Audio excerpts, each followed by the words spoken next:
Hoje no Fluency News. Mulher vai presa após forjar o próprio sequestro. Os pequenos detalhes pessoais do funeral da rainha Elizabeth. E ainda, traição de vocalista do Maroon 5 viraliza no TikTok.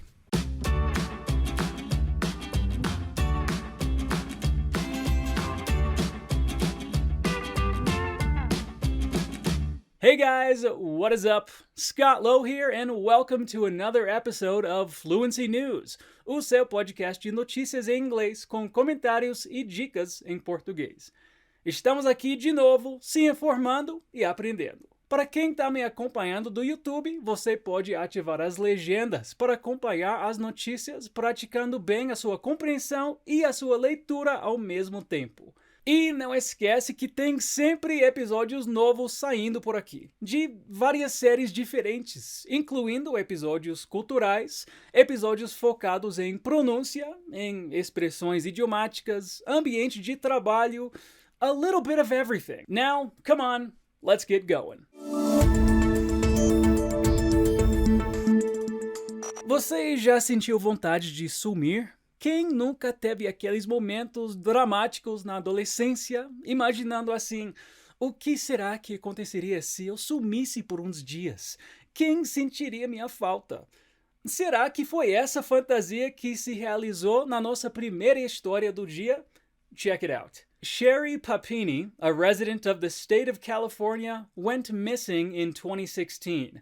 Or at least, that's what authorities thought. Her husband, Keith, came home from work one day, and she just wasn't there. And she wasn't picking up the phone and had not picked up her children from daycare. Her disappearance initiated an official search around the state, and a $50,000 reward was put up for whoever returned her to safety. Well, after 3 weeks, she was found, with burns and bind marks across her body. Sherry told authorities that 2 Hispanic women had kidnapped her, tied her up, and branded her when she tried to escape. The story was on the news worldwide, and investigators worked to find Sherry's 2 kidnappers for the 4 years she spent telling that story. Thousands of dollars went into the case until the police finally tested the DNA in the blood that was on her shirt the day she returned home and found that it belonged to her ex-boyfriend, who she stayed with for the whole 3 weeks.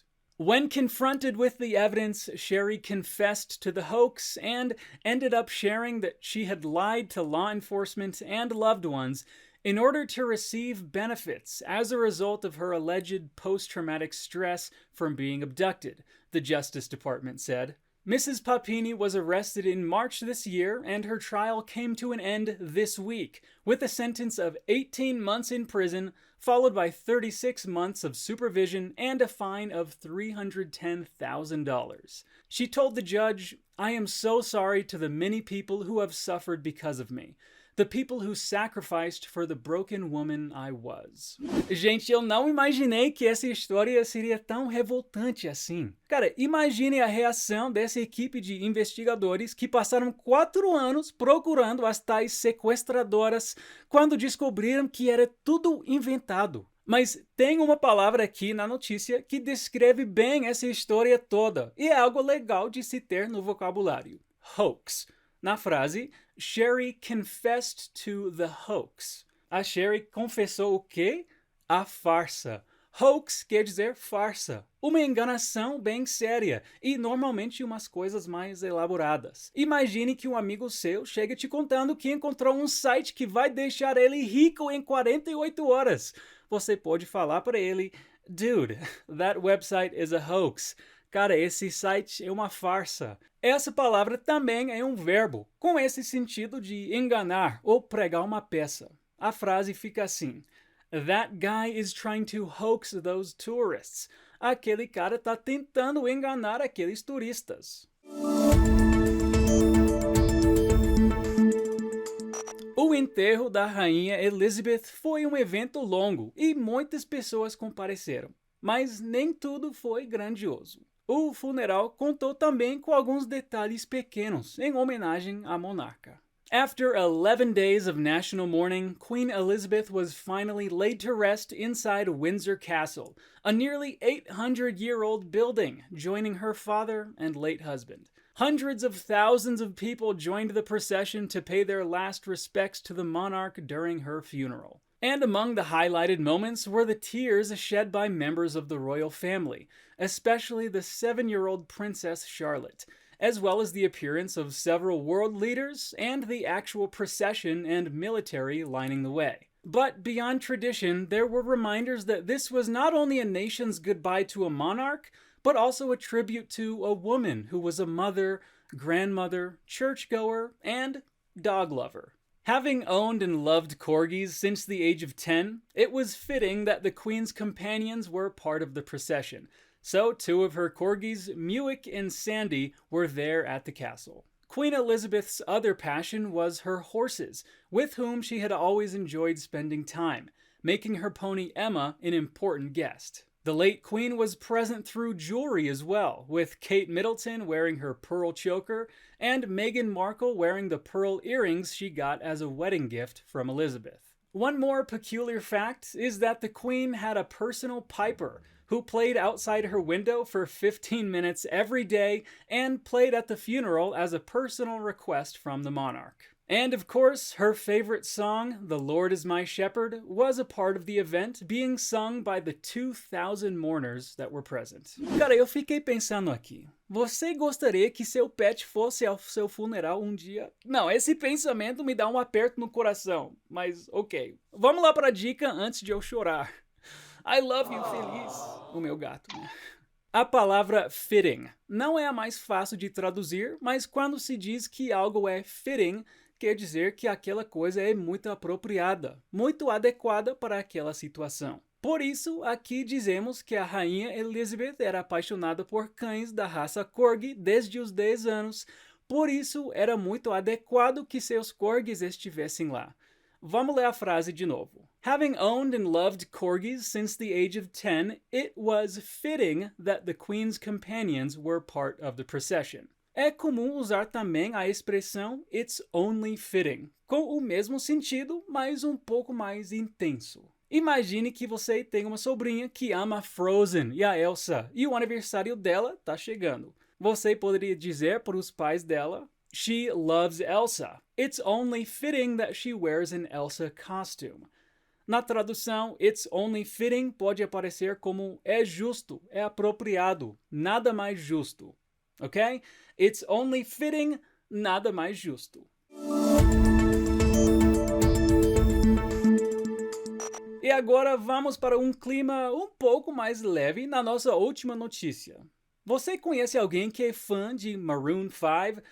Com certeza sim. Então já manda essa notícia para essa pessoa ficar chocada junto com você. A model has used TikTok to go public about an affair with Maroon 5 vocalist Adam Levine. Adam has been married to his wife Bahati Prinsloo, who is a Victoria's Secret model, since 2014, and the couple recently announced that they are expecting their 3rd child. And strangely, this is the reason model Sumner Stroh came out on TikTok about the affair.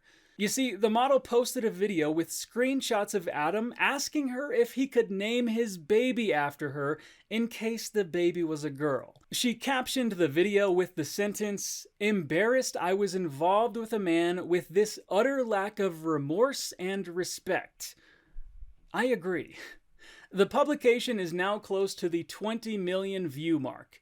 She went on to state that the affair happened some time ago, but that he came back into her life with that message. The singer responded to the allegations saying, "I used poor judgment in speaking with anyone other than my wife in any kind of flirtatious manner.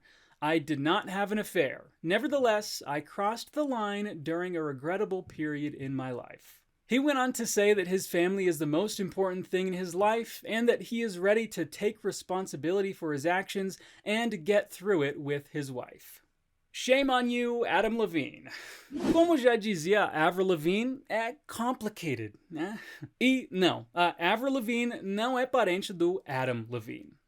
coincidence. E para a nossa última dica, temos uma expressão que é um pouco parecida com o português. Aqui na frase do Adam, I crossed the line during a regrettable period in my life. Quando ele diz que crossed the line, o sentido é que ele ultrapassou limites, no mau sentido mesmo. Cross the line pode se referir a relacionamentos, comportamentos, tudo que vai além do aceitável, normal ou necessário. Imagine que um amigo pediu para ficar na sua casa por uma semana, mas aí ele acaba ficando um mês. Vai ter que falar para ele, Man, I know we're friends, but you've crossed the line. Cara, eu sei que somos amigos, mas você passou dos limites. Mas é isso, gente. Não deixe ninguém cross the line com você.